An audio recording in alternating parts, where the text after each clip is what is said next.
বিশ্বকাপ ফুটবলে এমন কিছু ঘটনা আছে যা চিরকাল স্মরণ করা হবে, তবে এমনও কিছু ঘটনা রয়েছে যা পুনরায় ঘটুক তা হয়তো কেউই চাইবে না। ফুটবল বিশ্বে তেমনই একটা ঘটনার নাম ব্যাটল অফ সান্তিয়াগো।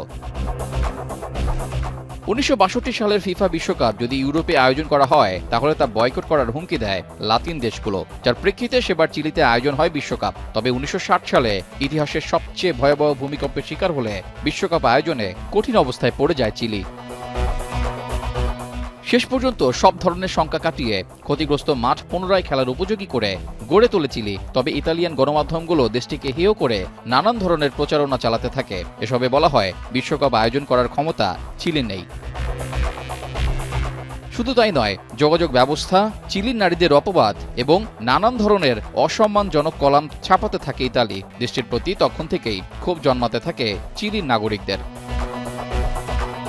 এমন অবস্থায় চিলিতে বিশ্বকাপ শুরু হলে ম্যাচগুলোতে চলতে থাকে শক্তি প্রদর্শনের প্রতিযোগিতা। চারদিক থেকে হিংস্রতা, মারামারি, ইনজুরি আর দুর্ঘটনার খবর আসতে থাকে।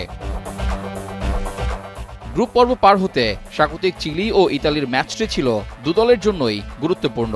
তবে এই দুই দেশের সামগ্রিক বিষয়গুলো ফুটবল মাঠের বাইরেও প্রভাব বিস্তার করে। চিলির একটি পত্রিকা এই ম্যাচকে বিশ্বযুদ্ধের তকমাও দেয়। ৬৬,০০০ দর্শকের সামনে চিলি জাতীয় স্টেডিয়ামে সেদিন ম্যাচের শুরু থেকেই উত্তেজনা শুরু হয়।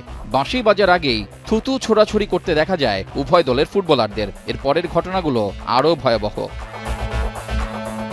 ম্যাচের পুরো সময় ফুটবলারদের প্রতিপক্ষকে ঘায়েল করা, ঘুষি কিংবা লাথি মারতেই ব্যস্ত দেখা যায়। ম্যাচ শুরুর মাত্র ১২ সেকেন্ডের মাথায় ফাউলকে কেন্দ্র করে লাথি পাল্টা লাথির পর্ব চলতে থাকে। ম্যাচের নিয়ন্ত্রণ ফেরাতে রেফারিকে রীতিমতো যুদ্ধ করতে হয়। শেষ পর্যন্ত চিলি ওই ম্যাচে জয় পায়।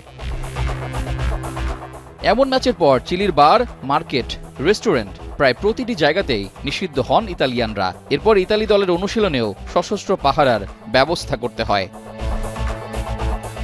রেজাউল করিম, এখন।